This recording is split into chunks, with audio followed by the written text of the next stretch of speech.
இயேசு கிறிஸ்துவில் எனக்கு பிரியமான சகோதர சகோதரிகளே, ஜெபிப்புமாக. என்றும் வாழும் பரலோக தந்தையே, உம்மை போற்றுகின்றோம், உம்மை புகழ்கின்றோம், ஆராதிக்கின்றோம், மக்கள் நன்றி செலுத்துகின்றோம்.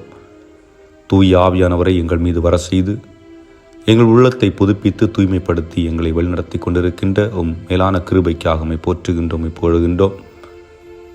தூய ஆவியானவர் வருகின்ற பொழுது உள்ளம் மகிழ்ச்சியுறும், அமைதியுறும், அன்பு மேலோங்கும், மேலும் சக மனிதனாகவும் மதிக்கவும் ஏற்றுக்கொள்ளவும் வழிவகை செய்யும். அந்த வகையிலே இன்றைய நற்செய்தியின் வாயிலாக, இன்றைய முதல் வாசகத்தின் வாயிலாக எங்களுக்கு தூய ஆவியானவர் இருக்கின்ற இடம் எப்படி இருக்கும் என்பதை தெளிவுபடுத்தி இருக்கின்றீர்.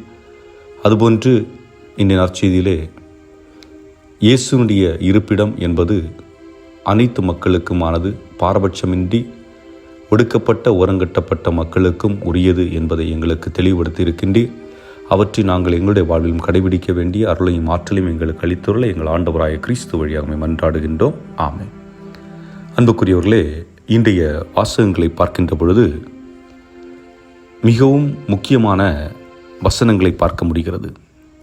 முதல் வாசகத்திலே யோவான் நற்செய்தியாளர் கூறுகின்றார்,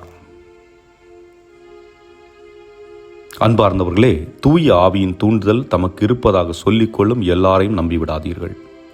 அந்த தூண்டுதல் கடவுளிடமிருந்து வருகிறதா என சோதித்தறியுங்கள். ஏனெனில் போலி இறைவாக்கினர் பலர் உலகெங்கும் தோன்றியுள்ளனர் என்கின்றார்.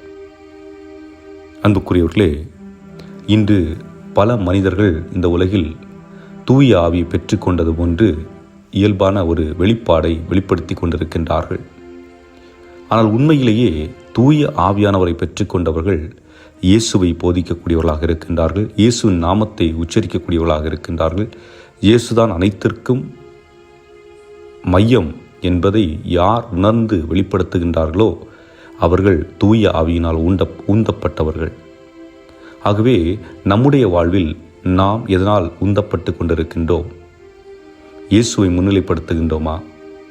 இயேசுவின் பெயரை நாம் இருக்கின்ற இடங்களிலும், நான் வேலை செய்கின்ற இடங்களிலும் பயன்படுத்துகின்றோமா? இயேசு அன்பானவர் என்று வேதனையில் இருக்கின்ற மனிதர்களுக்கு வெளிப்படுத்துகின்றோமா? அவ்வாறு செய்கின்ற பொழுது நாம் தூய ஆவியால் தூண்டப்பட்டிருக்கின்றோம் என்று பொருள்படும். அதாவது துயரத்தில் இருக்கின்ற, துன்பத்தில் இருக்கின்ற ஒடுக்கப்பட்ட மக்களுக்கு நாம் உதவுகின்ற பொழுது இயேசுவுக்கு நாம் செய்கின்றோம் என்பதுதான். அதைத்தான் இன்றைய நற்செய்தியிலும் பார்க்கின்றோம். இயேசு யூதர்கள் வாழ்ந்த பகுதியில் மட்டும் பணி செய்யவில்லை. செபுலன் நாடே, நப்தலி நாடே, பெருங்கடல் வழிப்பகுதியே, யோர்தானுக்கு அப்பால் நிலப்பரப்பே, பிற இனத்தவர் வாழும் கலிலேய பகுதியே, காரில் இருந்த மக்கள் பேரொளியை கண்டார்கள் என்று நற்செய்தி குறிப்பிடுகின்றது. அப்படி என்றால் அந்த பகுதியில் வாழ்ந்த மக்கள் ஒடுக்கப்பட்ட மக்களாக, புறம் தள்ளப்பட்ட மக்களாக, அங்கீகரிக்கப்படாத மக்களாக இருக்கின்ற அந்த பகுதியிலே, அதுவும் இருளடைந்து, அப்படி என்றால் ஒன்று அவர்கள் பாவ வாழ்க்கை வாழ்ந்து கொண்டிருக்கின்றார்கள், அல்லது இந்த சமூகத்தில் அவர்களுக்கு கிடைக்க வேண்டிய அங்கீகாரம் கிடைக்காமல் இருக்கின்றது, அல்லது அடிமைத்தனத்தில் வாழ்கின்றார்கள். இப்படிப்பட்ட அந்த மக்கள் காரில் பேரொளியை காண்கின்றார்கள், அதாவது இயேசுவை கண்டுகொள்ளுகின்றார்கள். இயேசுவை கண்டுகொள்ளுகின்ற அந்த மக்கள் அதன் பிறகு வாழ்வில் மாற்றமும் சூழ்ச்சியும் அவர்களுக்கு கிடைப்பதை இன்றைய நற்செய்தி நமக்கு குறிப்பிடுகின்றது. அன்புக்குரியவர்களே, சிந்தித்து பார்ப்போம். நம்முடைய வாழ்வில் நாம் யாருக்கு முக்கியத்துவம் கொடுக்கின்றோம்? நம்மை உணவருந்த அழைக்கின்ற மனிதர்களுக்கு நாம் முக்கியத்துவம் கொடுக்கின்றோமா? அல்லது அவர்களால் நமக்கு உணவு கொடுக்கவும் முடியாது, அவர்களும் உணவை சம்பாதித்து உண்ணவும் முடியாத சூழல் இருக்கின்ற அந்த பாவப்பட்ட மக்களுக்கு நாம் முன்னுரிமை கொடுக்கின்றோம்? ஏனென்றால் பல நேரங்களில் நம்ம நம்முடைய வீடுகளில் கொண்டாட்ட நேரங்களில் வீட்டில் உள்ள குடும்பங்களில் உள்ளவங்களை கூப்பிடுவோம். இன்றைக்கு நாம் கூப்பிட்டால் அதன் பிறகு அவர்கள் கூப்பிடுவார்கள்.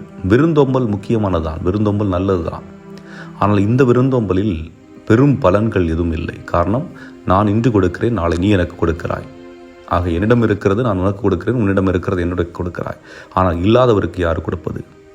எப்பொழுது இல்லாத மனிதர்களை நோக்கி உங்கள் கரங்கள் நீள்கிறதோ அப்பொழுதுதான் நீங்கள் ஆண்டவர் விரும்புகின்ற அந்த செயலை செய்து இருக்கின்றீர்கள். ஆகவே தான் ஆண்டவர் சொல்லுகின்றார், மனம் மாறுங்கள், ஏனெனில் விண்ணரசு நெருங்கி வந்துவிட்டது. மனம் மாறுங்கள். எதற்கு? எதையும் நாம் நமக்கென்று வைத்து கொள்ளாமல் அதை பகிர்ந்து வாழுகின்ற பொழுது அங்கு விண்ணரசு நிரம்பி வழிகின்றது என்பதுதான். விண்ணரசு என்பது நாம் அதாவது இயேசுவினுடைய வாழ்வு இறந்து உயிர்த்த பின்பு அப்போஸ்தலர்களை பார்க்கின்றோம். அவர்கள் என்ன செய்கின்றார்கள்? தங்களிடம் உள்ளவற்றை பகிர்ந்து வாழுகின்றார்கள். தங்களுக்கென்று எதையும் சுயநலமாக வைத்து கொள்ளவில்லை. அதுதான் விண்ணரசுக்கான அடையாளம். இருக்கின்ற அனைவரும் சமமாக மதிக்கப்படுதல், இருக்கின்ற உணவு சமமாக பகிர்ந்து கொள்ளப்படுதல், இருக்கின்ற ஆடைகள் சமமாக பகிர்ந்து கொள்ளப்படுதல், பகிர்தல், எல்லாருக்கும் எல்லாம் சமமாக இருக்கின்ற பொழுது அது விண்ணகமாக இருக்கின்றது. ஆகவே அன்புக்குரியவர்களே, நாம் வாழ்கின்ற சமூகம் அத்தகைய நிலையில் இல்லை. ஆனால் நம்முடைய குடும்பங்கள் நாம் வாழுகின்ற சூழலாவது அந்த விண்ணகம் என்ற தன்மையை நாம் உருவாக்க முற்படுவோம். இறைவன் நம்ம ஒரு நிறைவாக ஆசீர்வதிப்பாராக. ஆமென்.